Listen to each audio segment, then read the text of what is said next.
काही अरे एकच पाहू बघा आपण दोघं मिळून खाऊ एकच पाहू बघा आपण दोघं मिळून खाऊ साऱ्या प्रेक्षकांना जाग्या मान हलवून लावू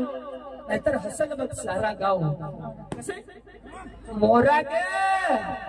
नवरदेव हलते का हात वर करून सांगायचं हे सुलतान भावा उन्हाळ्याचे दिवस आहेत ना नवरदेवांना जरा नाजूक हमालाय भावा नुसता नाजूक शेपूट हल्ला पाहिजे एक बार नाजूक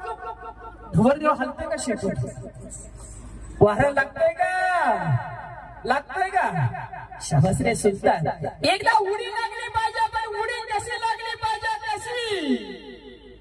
अवस्था सुखामध्ये राहिला पट्टे कधी सोडायचं नाही अवस्था सुखामध्ये राहिला पट्ट्या कधी सोडायचा नाही या सुंदर दादा उडी लागली